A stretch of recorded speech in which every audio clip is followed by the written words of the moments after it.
Well, welcome all to this session of the Raising Peace event that is held in the lead up to the United Nations Day of Peace on the 21st of September. My name is Vishurenga and I am part of the Raising Peace network. I acknowledge the traditional owners of the land where each of us is today. I acknowledge their elders and their care for the land. The Raising Peace network is an alliance of more than 30 organizations that are working together to share ideas, knowledge and inspiration for a peaceful world. To learn more about what the network is about, go to our website, raisingpeace.org.au. All the sessions of our events are being recorded and will be placed on our website in the next weeks. Just to make sure, Jeannie, we are recording. Yeah, great. Please mute yourself. You can place questions and comments for the speakers in the chat. Please do not engage in a debate in the chat. I've been at other Zoom events and there was a mighty debate in the chat and it's very distracting. Now I'd like to explain what is happening in this session.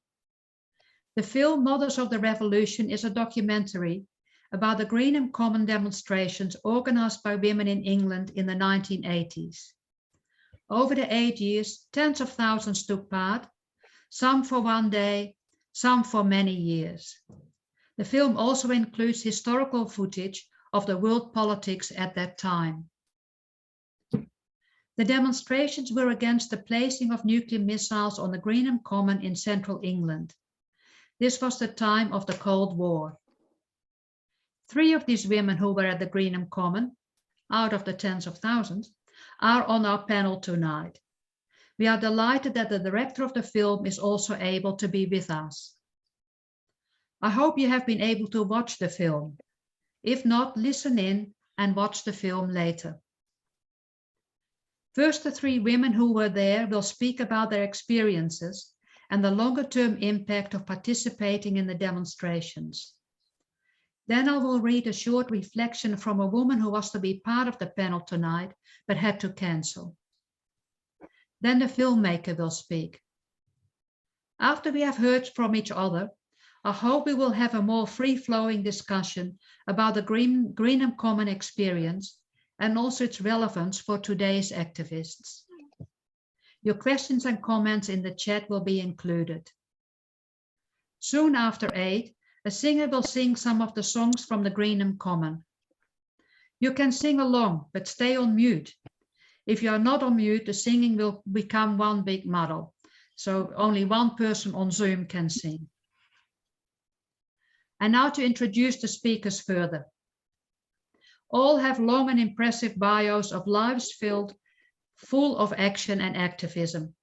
I won't read it all out, and a shortened version will be placed in the chat by Jeannie.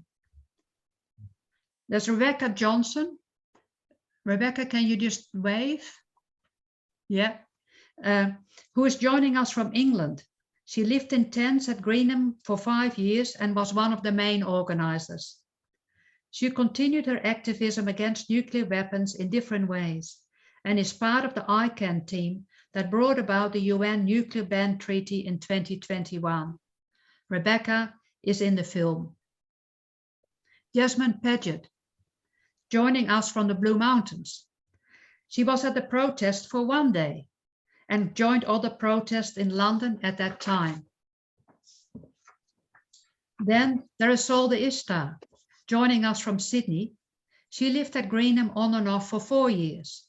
She also continued her activism against nuclear weapons and initiated the Women for a Nuclear-Free and Independent Pacific. She's an activist for First Nations peoples.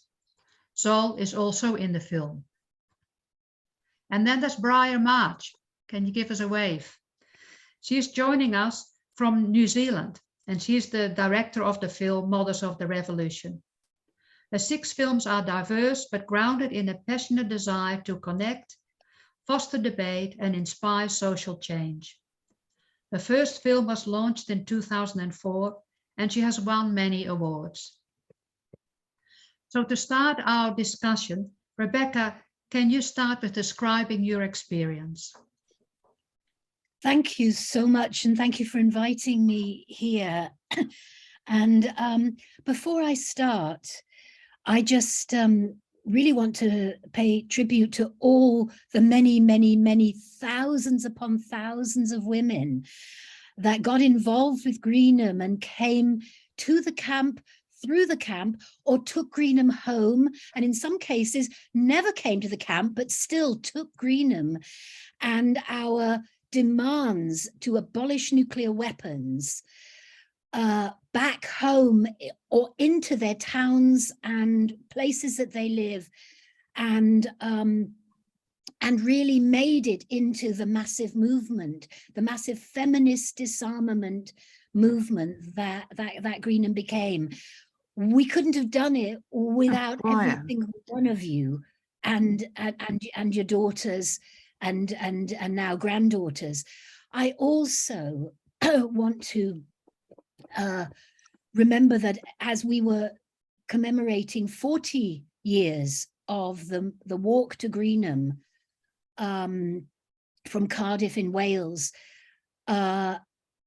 and this year is also going to be the 40th anniversary, was the 40th anniversary of my arriving at Greenham and ending up living there for 5 years, but also of the Embrace the Base, that I think was one of those iconic moments when thousands encircled the nuclear weapons base at Greenham, the US base that was getting a new generation of cruise missiles in. And it was from that really that the movement took off, as opposed to the small number of us that had committed to living outside as a permanent feminist, not just a witness, as many people have written about us, but as a disruptor to the militarism. But it's also this year, on the 3rd of October, it's the 70th anniversary of the first British nuclear test that was conducted with the collusion, if you like, the permission given by the Australian government, but without any permission given, indeed ignoring the rights and needs and resistance of the Aboriginal people and the people of the Pacific, many of whom had already suffered from the US nuclear testing in the Pacific. And I want us to start this meeting by really acknowledging how much harm at every level British and the nuclear weapons of the other 9 nuclear armed countries have caused all around the world, invariably, almost entirely, to people of indigenous heritage, people in places like the Pacific. Even China tests on the land of the Uyghur in Lop Nor, even, you know, the US, we know, on the Western Shoshone lands, known as Nevada, and turned into the Nevada test site, and still now under threat from nuclear waste. You know, from uranium mining right up to uses and threats of use of nuclear weapons, so many peoples, particularly indigenous peoples, have had to suffer the impacts, while governments like the UK have inflicted this on the world in the name of our supposed national security, which has nothing to do with human security and everything to do with the continuation of militarism. And in making that as the introduction, I really just wanted to put a marker down that this was something that we talked about. I can remember very early conversations before we were even as you know, a small number of us started to imagine Embrace the Base. This is what we were talking about, was to find a way to show the human impact. And women brought so many amazing creative things to Greenham on the 12th of December in 1982, showing what, you know, showing both what their fears were for themselves, their families, for the environment, for the earth, but also showing what our choices are, and and how we could work for peace and change that threat of fear, that sword of Damocles of nuclear weapons hanging over us. This was really, when we say carry Greenham home, it was carrying also that spirit that it's up to us individually and each of us to take responsibility, to disrupt the militarism, to oppose it, to highlight and enable the victims. You don't call them victims, survivors, but many were victimized by the nuclear colonialism and the nuclear policies, which were inherently racist and inherently, of course, military first. And as here there's a great, well, anyway, we maybe can talk about that later. Yeah. But I just want to make sure that that is foregrounded, and in that I want to pay particular tribute to two of the women on the panel that I personally know. One is Zolde Ishtar, and you're going to be hearing from her, but she was the one, in her own inimitable way, got to Greenham and then started saying to us who were living there and feeling like we were doing a really good thing, saying, yeah, but what's this shit about opposing just the US nuclear weapons? Don't you know what British nuclear testing has done in the Pacific? And just really raised our consciousness, and then did more than that, got us raising money to bring Pacific women and Aboriginal women to Greenham to tell us in their own voices. Of course, as you know, Zol would have been telling us an awful lot, but it was so important that we engaged with the women that our nuclear testing had harmed from 70 years ago. October the 3rd happens to be my birthday. Isn't that, one of those things?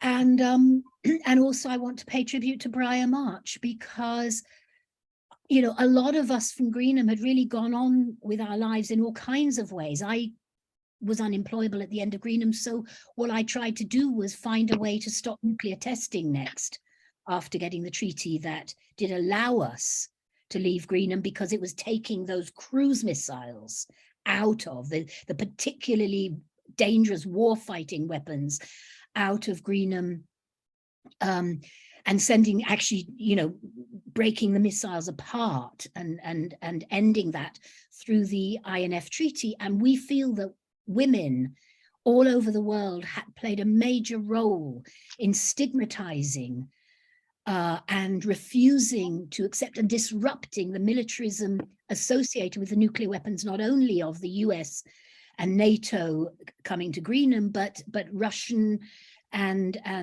other kinds of, French nuclear weapons, particularly, and the testing in the Pacific, and raising our awareness and raising other women's awareness and people's awareness right around the world. But we went on from that in many, many different ways, and that's what maybe we can talk about in this meeting. Yeah. But thank you for inviting me, and yeah, and I think we saw you in the film, and we know that you were very much involved. I'd like to ask Jasmine to speak now, who has a different experience of having been at Greenham, because so many women came through and have had so many different experiences, and Jasmine's experience was very different. What was your experience, or not the same, Jasmine? Tell us. I really appreciated the film because it gave me sort of much more context than I was aware of when I went to Greenham Common. I went for the demonstration Reflect the Base. I was working for Quakers in London at the time as a secretary, and our workplace organised a bus with women to go to the protest. And my boss said that if I got arrested, he'd bail me. So that was a very supportive boss. And so I still have a piece of Greenham Common fence. And I think in the film it talks about that the feeling had changed because the cruise missiles had come, And I think in Australia, we don't understand how militaristic Europe is. Like, they have tanks go through the streets in Germany, and in Britain, those cruise missiles were traveling on trucks through neighborhoods. It was, I was completely and utterly shocked and really angry that they could so dismiss the current concerns of ordinary people. So I just felt like I was an ordinary person who was not highly political, but I went, that's wrong.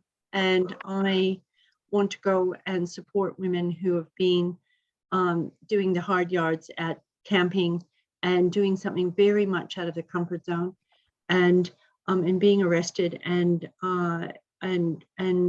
speaking very strongly about the rights of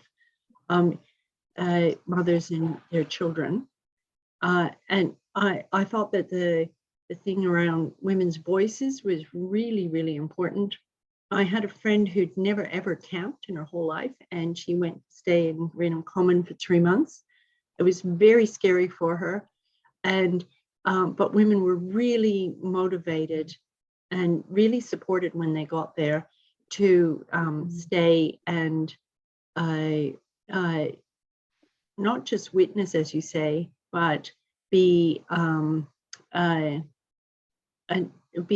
provocation to Michael Heseltine and the government, because they needed to change what they were doing, and they took a long time to back out. So thank you for making the film. It's really good to have that context, and it's really good to remember what ordinary people can do, what women can do when they band together. Thank you, Jasmine. Lovely reflection. So, would you like to give your reflection? You've got a lot to say, yes? But yes, I would. I just want to say hello, Jasmine. It's really nice to meet you. I was at Reflect Base, and we didn't meet there, but it's lovely to meet you all these years later. Well done. And my darling Rebecca and Briar, thank you. And Vis, thank you very much for making this all happen.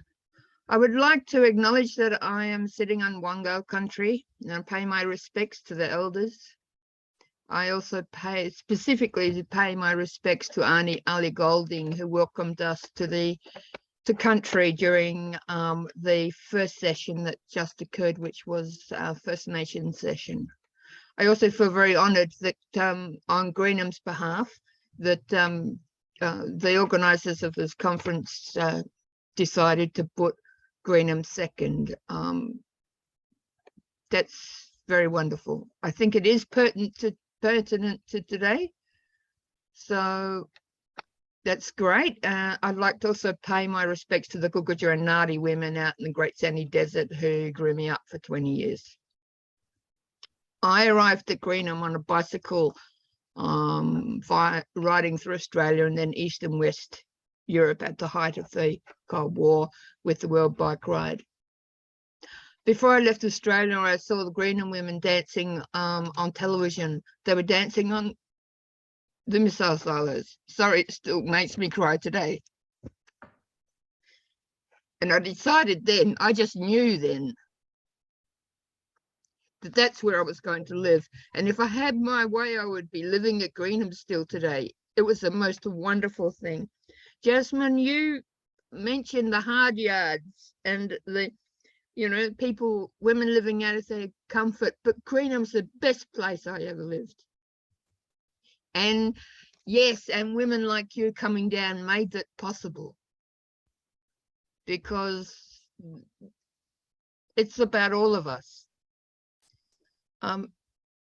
So one of the main things I learned at Greenham was the importance of having fun and just getting up to mischief. Having fun, like there we were in the middle of the common, which was being scarred by these nuclear weapons, and we were there with our bodies. That's the only thing we had, our bodies and our non-violence and each other. And so we lived together on the common, and we had some amazing adventures.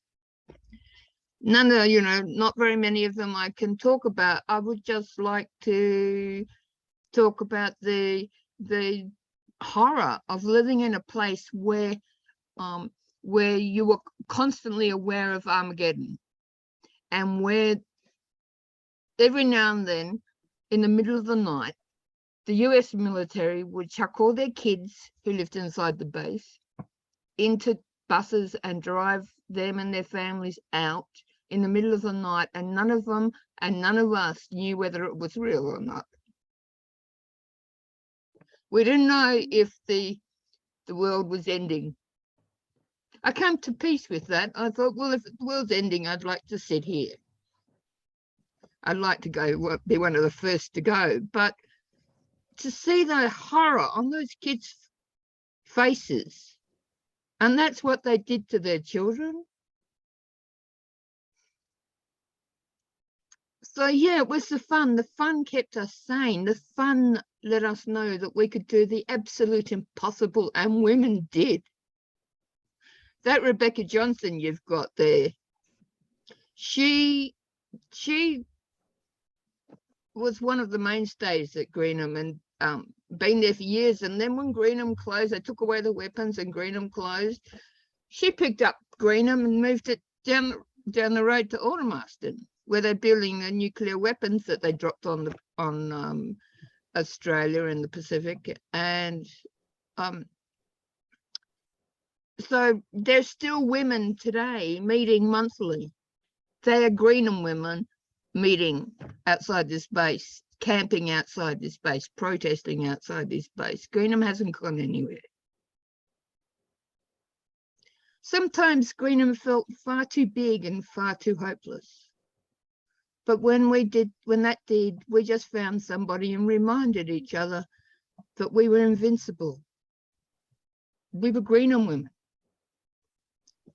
We could do anything. And we knew that we were far more powerful than the military. How did we get that in the midst of all that murky death? We got it because we were grounded in life. We lived on the common. The common has a history. It's the last place where in England the witches were burnt. It's still got earth mounds on it. And so we were able to create a whole history for ourselves. We had a background that went back hundreds of thousands of years. And there were just women all over the place. Like women from England, Scotland and Wales came and fed us every night for 7 years. Every winter night, they fed 5,000 people. Sorry, 500 people. What an achievement. Greenham wasn't just those of us who were sitting down on the common. Greenham was all of us who were privileged enough to be there. We created and we lived inside a very strong living space. We lived outside. We lived in benders, sheets of plastic with built around branches until the bailiffs turned up and kept on evicting us, and then we ended up living under sheets of plastic thrown over a string. But it's amazing how warm a sheet of plastic can be if it's covered in snow and you've got one candle. The amazing thing was we were in connection with each other. We were in connection with that land. I remember one night waking up with a nightingale singing. I was in absolute ecstasy. And it's true about nightingales. And there were mushrooms you could communicate with. And there was, there was just life out on deer, rabbits, all kinds of critters and each other. And when we got together, we were singing. Now, Rebecca's one of the best singers, Greenham singers in the world. And we were singing, and we were just connected with life. And I increasingly found my body grounded in that place. My feet knew every part of that common. And when I stood on it, the energy just came up through me. Kept me sane. It was a beautiful place to go because it was full of women who cared for each other, women who looked after each other. We had some terrible things we had to deal with, but we were able to do it because of each other. We miss this out in this society. It doesn't exist in this society.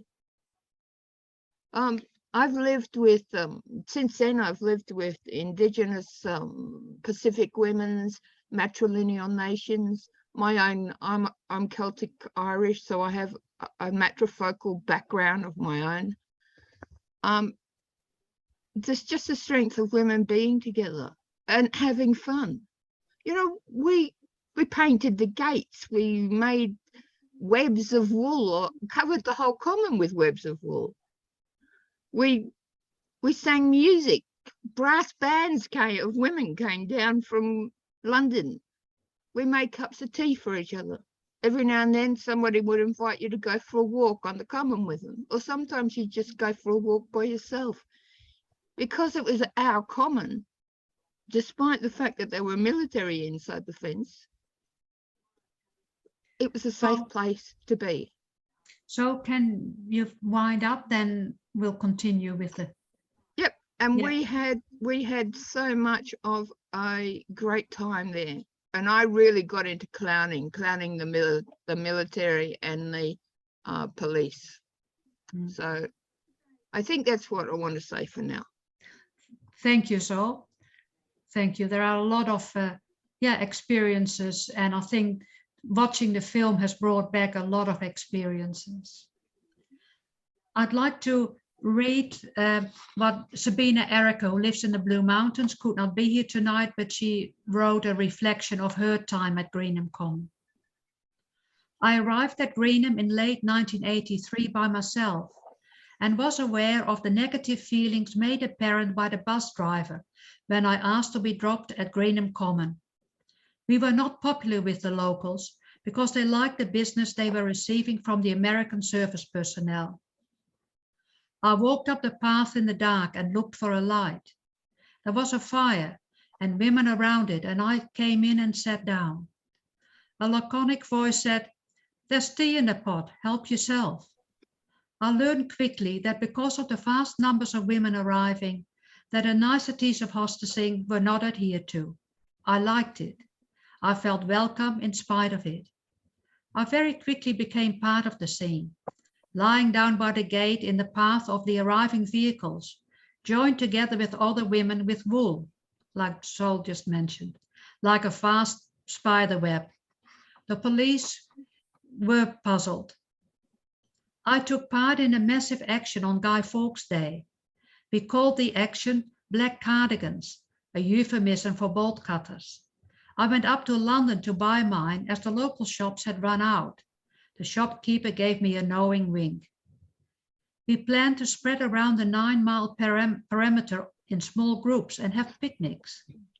We synchronized our watches, and at 4 on the dot, we proceeded to cut down the fence. The military, soldiers, and police were completely taken by surprise. As the fence came down, they arrested us. I was cutting the upper strands, so I was perched on a tall woman's shoulders. I was knocked down and fell on my nose. They dragged us away, and we were sent to the local lockup and charged. We subsequently appeared in court and pleaded not guilty to the action, to reclaim the common land. We lost and were fined. I escaped prison by returning to Australia, but some women went rather to prison than pay the fine. I was never given back my bolt cutters. I was arrested once from beside the fire by military police, taken onto the base and interrogated for a couple of hours. I said nothing though I was surprised at how much they knew about me. Later in the dark, they dropped me on the road leading to the base. As I walked up the drive, I saw a figure sitting on an upturned bucket. She was waiting to welcome me. This was the spirit of Greenham. Many women from many lands and of many ages working together against the sighting of nuclear missiles on common land belonging to the people. The Grandmothers for Peace repaired the holes in the fence we made in order to enter the base for actions, as though they were darning socks. My son in London at Quaker International House came down to breakfast one morning and peered over an old man's shoulder who was reading the Times. "That's my mother," he exclaimed, pointing to a photo on the front page of me being dragged off by the police. The old man promptly drew £10 out of his pocket, saying, "Tell her to buy some new ones." The whole experience was amazing and a highlight in my life. In peace, Sabina. Well, that was Sabina Erica. Now we come to Briar. Briar, would you like to speak? Yeah, how did you come to make this film? You had so many choices of films to make, and this is the one you made. Can you talk about your choice and the experience? Kia ora, everybody. It's such a privilege to be here, and thank you for choosing to feature the film first and foremost, and also to have us reflect on Greenham and invite me here. And I just want to acknowledge every one of you who's been part of the peace movement or is involved in any form of activism. I want to thank you for all of the amazing work that you've all done. I imagine a lot of you have, and particularly to Zoe and Rebecca, who obviously you've met tonight and heard speak, but also have met in the film. So how did I come about making this film? Well, I had actually worked on 2 other films with another director, Claudia Pondielli, about the peace movement in New Zealand. And one of those, which is called No Nukes is Good Nukes, we featured Greenham just to talk about how influential Greenham was to the New Zealand peace movement. And then in around 2018 or 2019, I can't remember now, the time is blurring, I was approached by a producer whose name is Matthew Metcalfe, who's one of the producers of this film. And it turns out that his mother was part of the Greenham Common movement in Australia, and it had really made an impact on his life. And he remembered how, at the time, the mainstream media had portrayed the Greenham woman in such a way that was very demeaning and really sort of detracted from the importance and impact that they were actually having. And he just felt that the whole movement had somewhat been forgotten, and it really belonged in the canon of other really important political movements and protests around the world. So his idea was to make a film that really brought those things back into light and showed the woman in a way that was different from the mainstream media at the time. And so he approached me, and that's where the whole thing started. And it takes a long time to make a film. So from the moment I sort of got the green light to go until the finished product, it was about 2.5 years. And for the first 4 months, all I did was read and talk to people. It's sort of like almost like casting for a fiction film, in the sense that I would go around and find as many contacts as I could through various means and ring people, most people on the phone, and just have long conversations about their accounts of being at Greenham and their memories. And as you can see, there were so many different types of Greenham women, and there were so many different experiences. And of course, depending on also when you were part of Greenham, there were different things going on, different camps, different sort of also other issues inside the bigger issue as well. And so for me, it was a very daunting and intimidating task, because I knew that no matter what I did, I would probably be upsetting somebody somewhere where I didn't include that story or that other particular thing or that other protest or that other really important thing that I should mention. And I always knew that, you know, we're never going to be able to include everything in a feature-length film. So I had to kind of make some decisions about how I would frame it. And in the end, I decided the best way would be to try and have a cross section of the camp. And so that's how I sort of came to the decision to include the three women who were well, there were many women, obviously, but these maybe four main narratives that you'll be aware of, and that's Rebecca, who's here, and Zoe and her story of bringing the Pacific Peace Movement connection, and Chris and Carmen, who you will remember goes to Russia and meets Olga.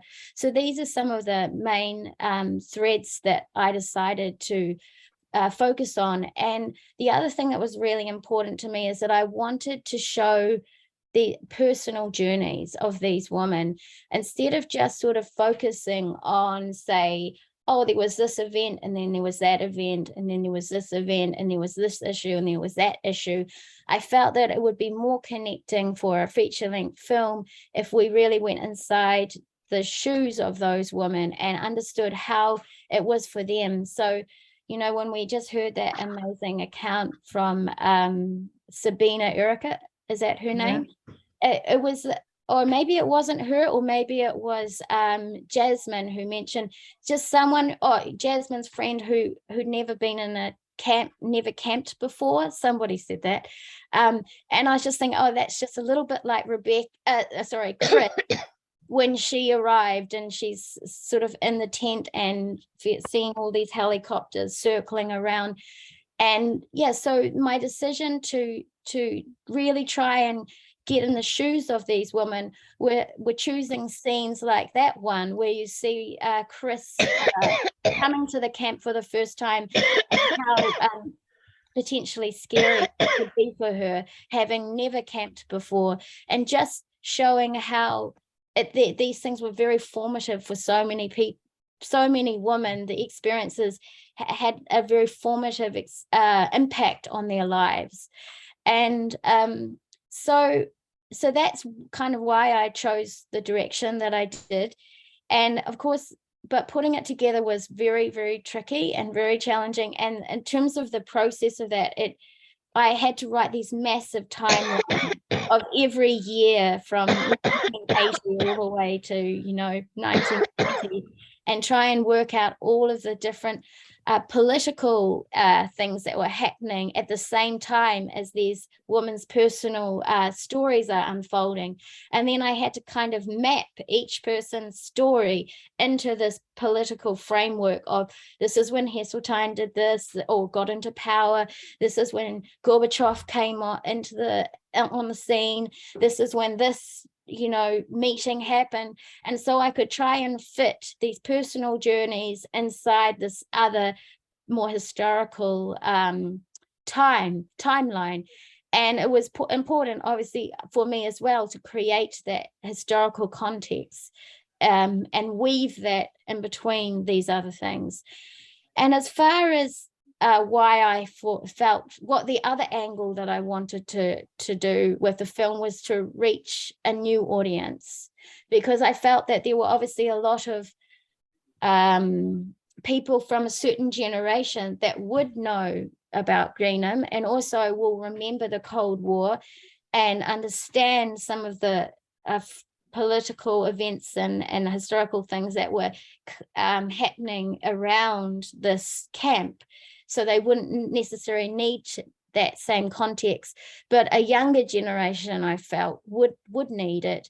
And I really want, and I still want, the film to be reaching young people as well, because for me, coming to the film from sort of a different generation as well, I could see so many parallels I see so many so much relevance still to the nuclear issue, and that's become even more present to me since making the film. But particularly when I started making the film, I was very much thinking about climate change as well, and just how it has become such an overwhelming issue where it sort of feels never ending in terms of a climate change summits to be discussing the next thing that we need to do, and sort of a despondent feeling about really how we're going to see this change. And I feel like some young people would feel that. And so when you see this parallel-ish, it's a similar kind of feeling around nuclear in the 80s, but even more to that feeling that Zoe mentioned, where, you know, the world could have ended at any moment. So there was more of an ever-presence existential sort of threat that was much more sort of there in your face, and the climate change one maybe, which is sort of all in the background. But I felt that that would be something that could be applied to the climate change debate, and also maybe hopefully inspire activism in a similar way. And I feel like for me, you know, a lot of activism that I've encountered has been this click, what I don't know what you call it, but, you know, you click something to sign a petition. And so that was the other thing that I really wanted to show in the film, was just the power of, as everybody has spoken about tonight, the power of being, you know, either like on the land, like Zoe said, and just the transformation that can have just in itself, but being with other people, and in this case, other women, and just how the actual act of choosing to move to one location and sit around a fire, how much other stuff comes up, and how transforming that can be. And so I felt, particularly in this new environment of this sort of online, digital, virtual environment, where it just felt very inspiring to see that sort of very much person to person sense of community that fostered such a long peace camp, you know, like, I mean, that's also just extraordinary, like how long it was. And I would be asking myself, you know, what was making it so long? And I think some of those things that I've just mentioned were part of that. And the last thing I wanted to say about all that is, I also like the idea that a Greenham woman can be anywhere. You know, you don't actually have to be at the camp. And, you know, I was just reflecting on that today, because I was thinking about how, you know, sometimes we feel, oh, we have to do this, we have to do that. And then sometimes it becomes so overwhelming, you just want to give up and do nothing. And I felt like that's so the great thing, like with Greenham, you know, you could just be that person that was washing dishes, or babysitting another mother's child, so the other person can be at the camp, or ringing on the phone tree, you know, just to help disseminate information. And so wherever we are in our place, we can do something, and it doesn't mean that we all have to be at the camp either. And if we can't, doesn't make us any less important. And I think that is the lovely spirit that, you know, through Greenham, that made everyone feel empowered and included. And that's great to think about in context today. Thank you. Oh, thank you, Briar. Very, very well spoken. We've got about quarter of an hour left, and then we will have some singing of the Greenham Common songs. And I wonder if any of you would like to comment on, where did these Greenham Common songs come from? And were you singing at the camp? Jasmine and Saul and Rebecca, how did these songs come about? Rebecca wrote them. Rebecca, where are you, Rebecca? No, I didn't. Come in. How did these songs develop? I'm thinking about this session tonight. I was thinking the film is always when there was action, but there must be a lot of weeks when nothing happened. You were just in the camp, in the rain, in the mud, looking for somewhere to go to the toilet, keeping yourself clean, doing your washing, I'm wondering. Well, one of the important things to recognize about Greenham is how many Greenhams there were in the time.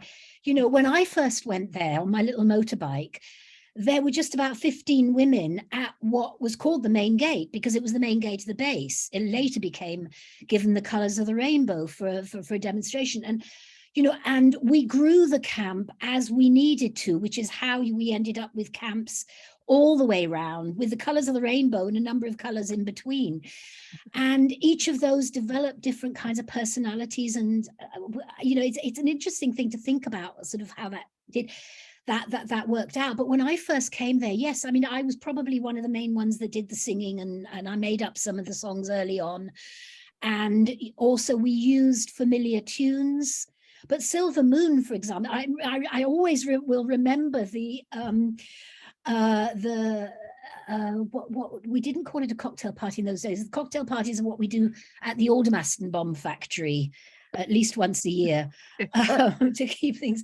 But no, this was a cabaret at Greengate. And by this time, I think it was at the end of, I'm looking at Zol here, at the end of 1983, I think, when we really needed also to really raise our spirits, because they had brought the nuclear weapons in. But I think it was 83. Yep. Anyway, and Greengate invited us all to a cabaret, and, you know, we all came from our different gates, and we did different kinds of things. There were skits, and there were, and, you know, and that's, I think when I first heard, you know, Lily of the Arclights, and, you know, women did all kinds of skits on songs that were in the media, with films like, I mean, there were some weird ones that went on with, was it Grease or the one that was, anyway, all of these sorts of things. So mobilized tunes that would be familiar and added our own words to it. I can remember when we went onto the silos, we came down with a song, you know, and this is how it happened. And it got all put into it got put into various different songbooks and things like that. But some of the songs were heart-wrenching. I tended to go in for the more kind of introspective, sort of, you know, heart-wrenching things about nuclear nightmares and things like that. Others went in, like Down at Greenham on a Spree was from Jill in 1982, which became a very popular one because it kind of made a mockery of how we were, you know, how the media tried to portray us, and it sort of threw that back, and that's a good fun one to sing. And you know, all of these different kinds of songs. And I remember Silver both made up some songs while she was living at Greenham, and all the women that came, you know, from wherever they were in the world, brought us songs. In some cases, I was singing songs like, you know, that one that goes, you can't kill the spirit. That's the only part of it I knew. I knew it was written by Naomi Littlebear. It was only very, very recently that I ever heard the verses of it that she had written as part of her song. We didn't know how to contact her. So we, you know, songs took on a life of their own. That was a particularly powerful song because any women could learn it and connect with it at different voice levels and so on. And it was so powerful when anything, particularly when bad things were happening, like, you know, convoys coming out, to kind of calm situations down when the police were going really violent, because sometimes they really did. It was one of those songs that we could all pick up and we'd weave in and out of. And one night at Yellow, it was in a rainstorm, and it's been raining and raining and raining and raining and raining and raining and raining. And we heard that they were going to bring the convoy out. We went up to the gate and we started singing You Can't Kill the Spirit, the bit of it that we knew, which was really, it turns out to be just the chorus. But in and out of each other and a couple of hours, suddenly all the lights of the whole base went off. Of course, we were convinced we'd done that. But, you know, so there were songs like that. Peggy Seeger did that beautiful sort of one that became the theme tune for Carry Greenham Home, that took that idea that we had come up with in 83, that it wasn't just about bringing women to Greenham to see the horrors and help us stop them, but taking it home into all of our militarized communities, our communities harmed by nuclear weapons, whether we realized it or not. Mhm. And protests there. So the songs are all of those different things. So many different women contributed words, verses. One of my favorites is the Witches song of we are the witches who will never be burned. We are the witches who have learned what it is to be free. And that song was literally written as we were waiting for a nuclear weapon convoy to come out. It was really bitterly cold. There was frost. We were expecting snow. We lit a fire in the road that led from the main road to the base, so that both to keep warm and also so that there would be a really significant impediment if they tried to bring the nuclear weapons convoy out. And a woman called Sue Popper started strumming her guitar. She came up with the kind of theme and the basic tune, and we all collected round and pulled an old armchair that somebody had dumped at the camp, and we then mobilized until the bailiffs would take it away again. And we started chipping in. I think 1.5 of the verses are mine. But here we are, 4 Minutes to Midnight, which is a song I sang so many times. I only knew, that the basic, of the woman who had brought it to us in a wheelchair from Wales.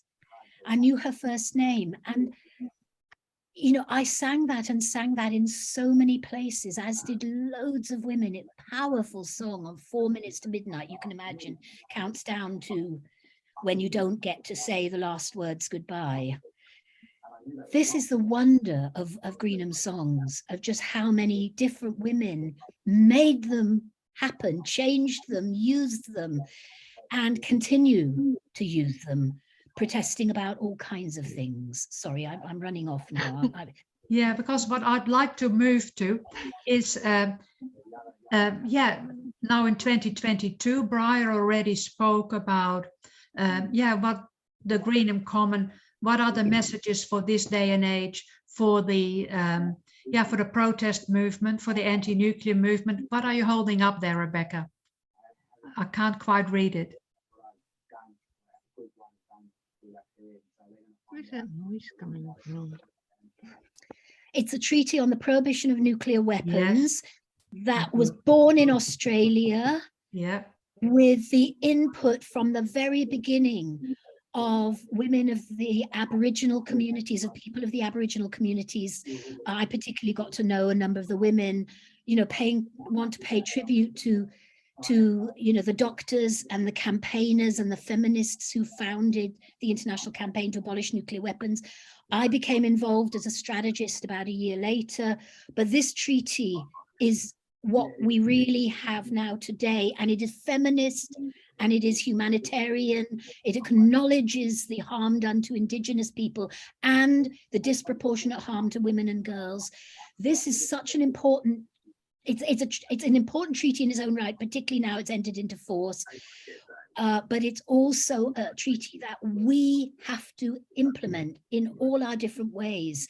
The nuclear armed states and NATO states and Australia as a nuclear complicit sort of ally, none of our countries has signed this treaty. It's entered into force, but we've got so much to do. And I hope that all Greenham women recognize how important this is. It contains 2 articles about it's called victim assistance, but it is to the people who were harmed by nuclear production. Well, it doesn't explicitly say production, but it says nuclear use and testing, and we think about production because that's and what if we I argued can for. do a plug for an environmental. A Raising Peace session on Monday at 5:30. I will present on the conference that was held in Vienna recently, and also on the UN conference very recently that had disappointing outcomes. Oh, that's brilliant. Great to Yeah, hear we've that. got Thank you. Tilman Rush speaking and Tilman Ruff and Jemima Rushton speaking on Monday. They at are 9. wonderful. And They to- are really wonderful. And they will I urge all of you to talk listen. about the booklet that Rebecca was holding up. So please come along.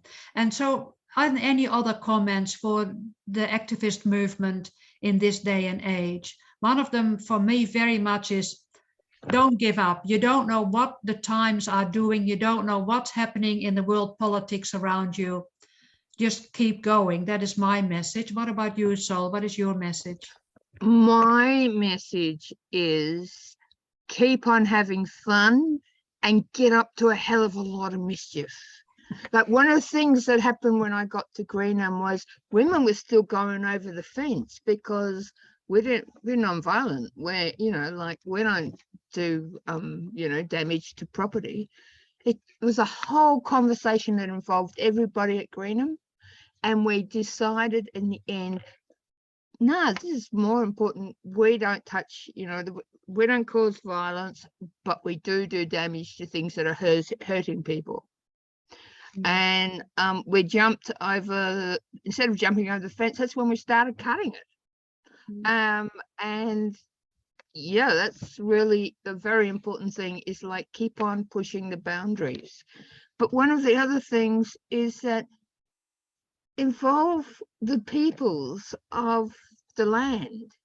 Like, well, we got First Nation Australians and Maori and women across the Pacific to come and talk their own stories, their own voices. And, they just, as Rebecca said earlier, they just ricocheted. The Aboriginal flag was flown at Green Gate so many times. And we, I can't say names because the people who I would like to speak about have finished, but yeah, they, we need to connect with the people of the earth so that we too can remember that that is our birthright and that we too are people of the earth and connectedness with the earth. And that's one of the most important things I think we can let younger generations know. That also the importance of women-only space.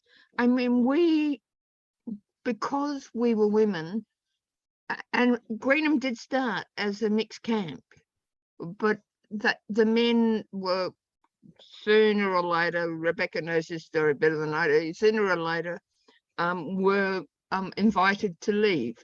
And that the strength that comes as being women, only with women, is something that cannot be explained. It can only be experienced. Thanks, Sol. Yeah, I'm just mindful of the time.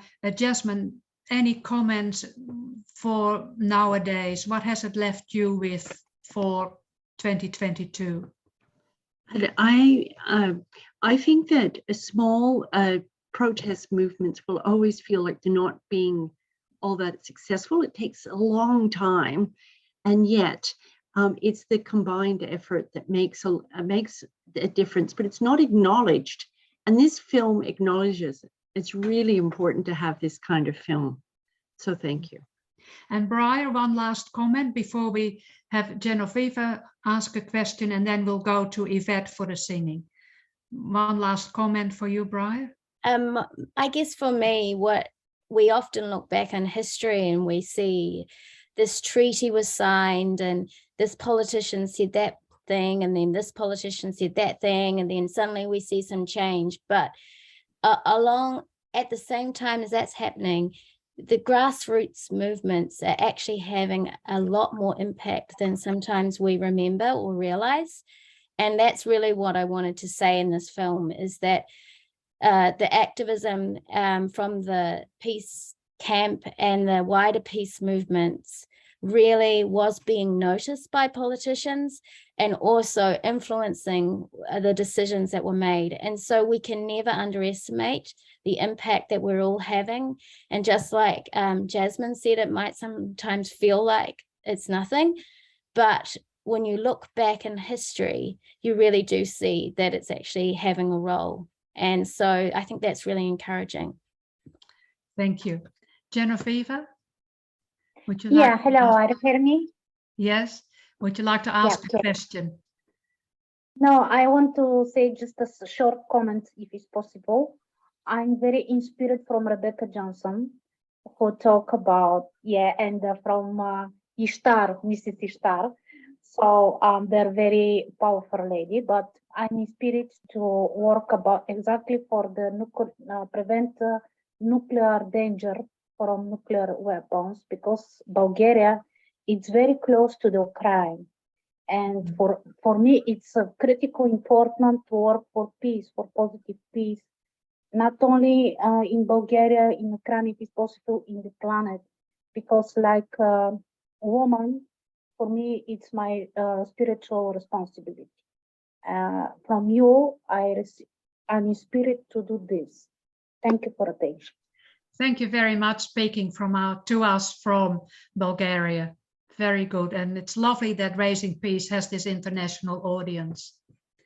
Well, now I'd like to introduce Yvette Styles, who is here, who lives in England, but is here for several months to be part of performances with several other singers. We were meant to have a second singer, Christina Mimochi, but she has laryngitis and has to rest her vocal cords. So Yvette has a number of songs that she will sing. If you want to sing along, please mute yourself. If two people sing on Zoom, it's already a total jangle. If 37 women sing together or 37 sing together on Zoom, it is a complete disaster and we won't be singing at all. So that please mute yourself, and then Yvette, the words will be screen shared by Jeannie, and then we can sing along. So I'll mute myself as well, and then we'll finish at about 8:15, and then I'll finish the session. Well, it's been a pleasure, actually, everybody, to hear comments and be part of this wonderful, wonderful Zoom sort of gathering. I'm actually honoured to be invited to sing Greenham songs. I wasn't there, but I was aware at the time that we were living on a target. And that was a very powerful thought. Having read Raymond Briggs' book, When the Wind Blows, I was deeply affected, as a young person by what was going on in our land. So I was given a copy of a selection of Greenham songs, 82 in total, and read them all. And I hope I've chosen ones that kind of represent, a sort of timeline almost. And I'm really glad that one of them is Lily of the Arclights, because, it appealed to me so much when I read it. I thought it was terrific. So what I want to start with is really where it starts, with the decision. And I want to start with Do Ron Ron, which obviously references Ronald Reagan. So if you'd like to put those words up on the screen, we'll have a go at that together.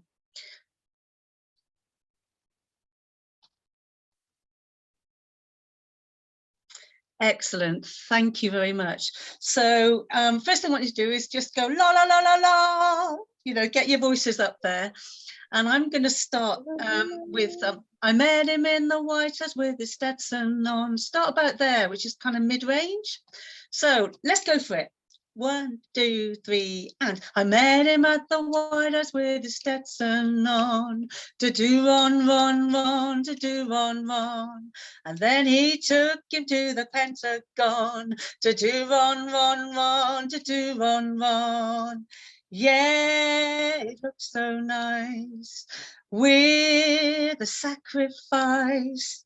That's how he set us up.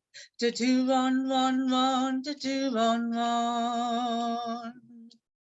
Finger on the trigger and persuasive voice. Do Ron Ron Ron, do Ron Ron. And then he told us we had no choice, to do run, run, run, to do run, run. Better red than dead. Get a new ward head. That's what Ronnie said. To do run, run, run, to do run, run. Yeah, my heart stood still. Everybody's else will. Then when he really drops that bomb, to do run, run, run, to do run, run. What a brilliant song. And I wish I knew who wrote it. Perhaps someone could tell me or put it in the chat. Wow, Rebecca, what a great comment. Fantastic. Okay, well, the next one I want to talk about is something, again, which Zoe referred to, which is the fence cutting. And again, that just sprang out to me as a sort of critical part of what, you know, was going on at the time. And the second one I want to look at is, which one did I put, number 2? There's a hole in your fence. Brilliant. Okay, so we all know this as a kid's song, but this just sprang out at me. So let's have a go at that, people, if you're okay with that. And I'm kind of singing, thinking this range. There's a hole in your fence. I hope that sounds right for everybody. I try not to go too speedy because it's my want to just get on and get these songs out there. So we're trying, you know, stop being so excited about it, because I am. Okay, so let's go like this. There's a hole in your fence, dear Major, dear Major. There's a hole in your fence, dear Major, a hole. Then fix it, dear Private, dear Private, dear Private. Then fix it, dear Private, that hole in the fence. But the women are cutting it, dear Major, dear Major. But the women are cutting it, they're cutting the fence. Then arrest them, dear Private, dear Private, dear Private. Then arrest them, dear Private, for breaking defence. But that doesn't stop them, dear Major, dear Major. That doesn't stop them. The women keep cutting that fence. Then shoot them, dear Private, dear Private, dear Private. Then shoot them, dear Private, for breaking the fence. But the women are singing, dear Major, dear Major. But the women are singing, dear Major, these women for peace. Yay, well done, everybody. I can hear you in my heart singing along to that one. It's just so powerful, isn't it? This the singing for peace. You know, you cannot imagine what the camp would have been like without the songs. I just think it feels to me if they were integral to this resistance. Okay, so the next one I've got is Lily of the Arclights, which is again fantastic. Oh, that's a bit small, isn't it? Sorry about that. But hopefully, oh, the genius of modern technology. Thank you, thank you.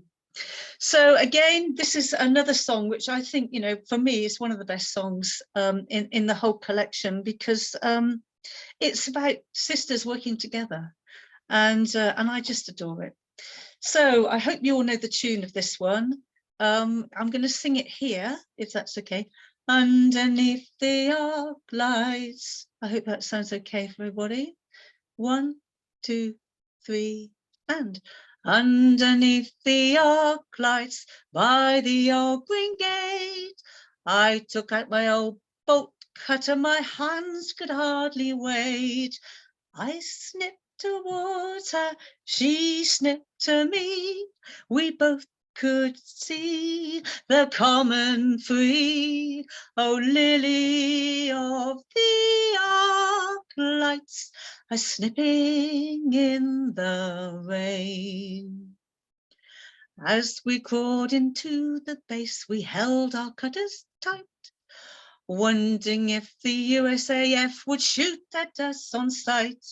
I sneaked along with her, she sneaked to me. We both could see the common free. O lily of the arc lights, will this be all in vain? Closer to the silos, my heart began to quiver. Was it Lily, the fear, the cold, the base, or just a shiver? I looked to her, she looked to me. We both could see the common free. O lily of the arc lights, a snipping in the rain. Cutting up the silo fence, my knees they turned to jelly, but standing strongly next to me was Lily in her wellies. I snipped towards her, she snipped to me. We both could see the common free. O lily of the arc lights, a snipping in the rain. When we got to Newbury Dick, we shared a little cell. Wrote on the wall, sang a lot of songs, drove all the men to hell. Yeah, I snipped to her and she snipped to me. We both could see the common free. O lily of the arc lights, a snipping in the rain. Well done, everybody. Fantastic. What a great song that is. Oh, gets me all emotional. Okay, I've just chosen a couple more to kind of sort of finish our sing together. The next one, I love because it's a popular tune and it's just got a wonderful sentiment. Okay, and it's really about sisters and brothers working together and really, you know, that sense of solidarity and sort of sisterhood, really. And we're going to sing A Little Help from My Friends.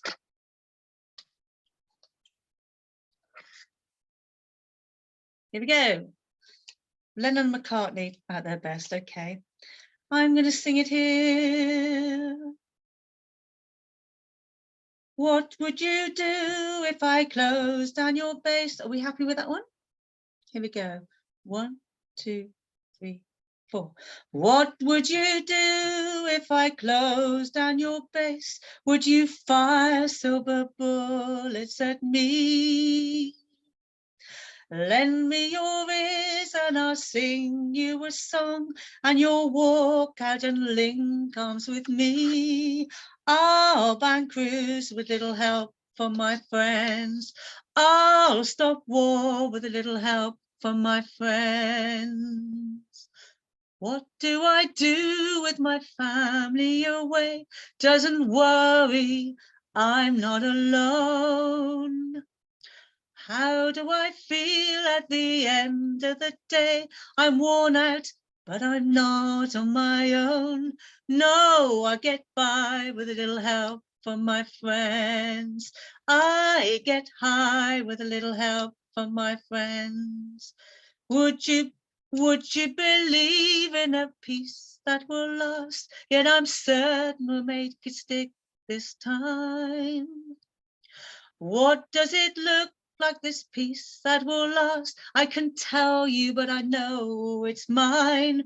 We'll brand cruise with a little help from our friends. We'll do more with a little help from our friends. Are there more women needed? The world needs plenty of love. Can it be any woman? The world needs plenty of love. Oh, we're brand crews with little help from our friends. We'll close the base with little help from our friends. We'll do more with little help from our friends. We'll stop war with a little help from our friends. Thank you, guys. Wow, that's very powerful, isn't it? Oh, it's got me all emotional now. Oof. Okay, one more that again I think is just really in the spirit of what this evening has been about. And I dedicate this to all women, Greenham women all over the world, and those that believe in peace. And these songs of spirited resistance are just amazing. And you know, in my view, good songs never die. And again, this again sprang out at me, you can't kill the spirit. You cannot kill the spirit. So I want to finish with this one. It's Bananarama song, and it's that's what gets us by. And again, it's about that lovely sharing that we have. And there's another image that comes to mind, and this is spider's web, which seems to pervade, you know, what happened at Greenham, this sort of symbol really, which is both very fine but incredibly strong and resilient. And so that's kind of how I feel about this song. And it ain't just the web, it's the way that we spin it. So I'd like us just sort of repeat this one a bit, because it's quite a short one, if that's okay with people. So I'm going to start here. It ain't just the web, it's the way that we spin it. If that's okay. 1, 2, 3. It ain't just the web, it's the way that we spin it. It ain't just the world, it's the women within it. It ain't just the struggle, it's the way that we win it. That's what gets us by. It ain't just the care, it's the love and affection. It ain't just the way, it's the sense of direction.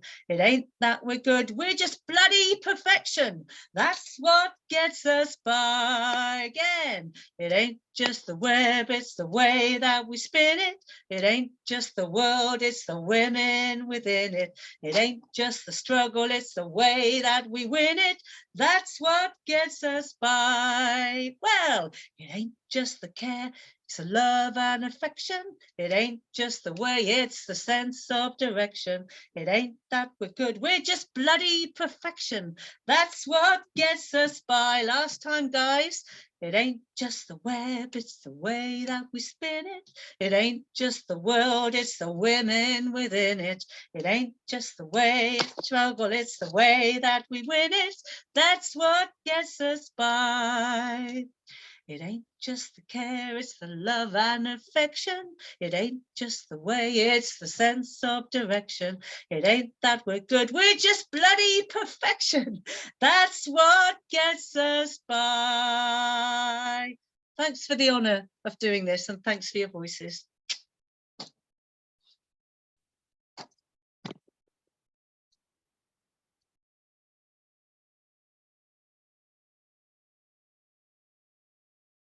Can't hear anything. You're muted. I can't hear anything.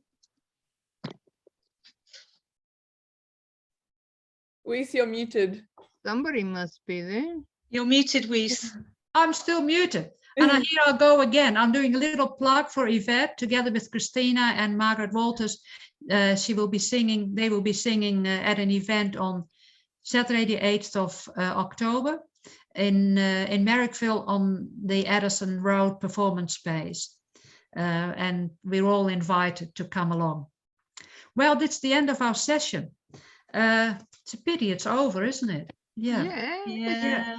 So let's do that again.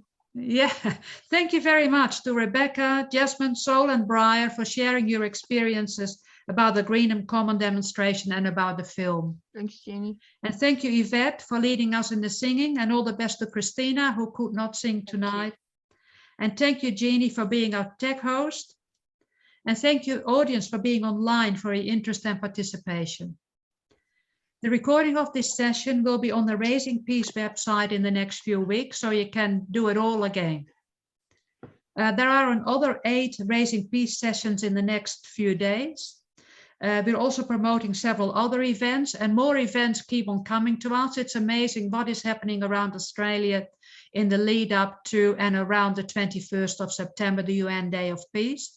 And part of what Raising Peace is about is to, one of the things we want to do is to not bring the peace movement together, but to connect the peace movement around Australia, because there's a lot happening. So thank you all. And yeah, goodbye. It's a pity to stop it, but on the other hand, there's an end to all good things, and we've been here since 7 o'clock. Thank you. Yeah, goodbye to all of you. And yeah, Thank you Thank for you. organising, and hope the rest of the sessions go really well. It's been yes, just a real pleasure and honour to be included. thank you. Absolutely. Can I just say something to Rebecca, because I'll never talk to her again? Rebecca, I miss you. That's it. Oh, Thank miss you too. Oh, Miss you too. Yeah, Lily of the Arclights again. Yeah. yeah. Thank you, I'll everybody. sing It's it to you been brilliant. privately. Thank We'll you. sing it with Silver. Yeah. Yeah. Silver almost got here, but she didn't. Oh, I'm sorry. she Brian, didn't. lovely to see you again. Mm. Lovely to see you guys too. Thank you for your Yeah, film. It's stunning. wonderful. Oh, thank you so I'm much very for honoured to making be it here. so Thank good. you. Thanks to you guys. Yeah. It's still taking Greenham out and everywhere to new communities of women that never knew about this. And so I think it's wonderful that Raising Peace chose to show it and have this panel. And you know, I'm just so grateful for everyone for the work that you're doing, and the feminism and the just activism and anti-racism that's embedded in how we're trying to do peace. And the brothers too.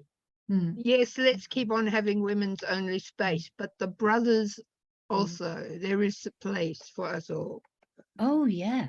Yeah. But just And not- If I may, Sally, one of the things I read, perhaps Rebecca talk about this, is the 200 of you that dressed up as teddy bears and invaded the camp. That's what I call protest. That's what I call fun. What about when they invaded Buckingham Palace?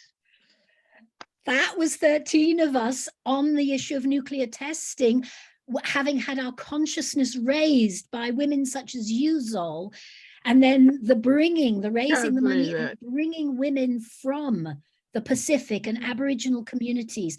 This is activism, you know, at all levels. We felt that the issue of nuclear testing violated Indigenous people's sovereignty, so we took it into a garden party at Buckingham Palace, over the gate, over the wall. Wow. And the Queen was there. Waiting for you, no doubt. Greeting us. Not Yeah, quite. and I think for me the lesson is that don't give up. Don't think, well, we're not getting anywhere. What's the use? Why should we be, you know, at another protest with our signs? And we just need to keep going, because you don't know where history is going to go. And yeah, we need to remain activists. See you outside Greenham next time you're there, Jasmine. And thank you, Risa. You're awesome. Keep on being Thank you. awesome. Not that you could be any other way. Can I mention that to Mike Goodman, please, we didn't invade Buckingham Palace. We were very careful about it. We did it in broad daylight. We weren't going to go into a woman's home in masks or by night. We had really careful non-violent discussions about how to do it. And we went there to send a message of all of the nuclear tests that had been conducted on behalf of British nuclear weapons.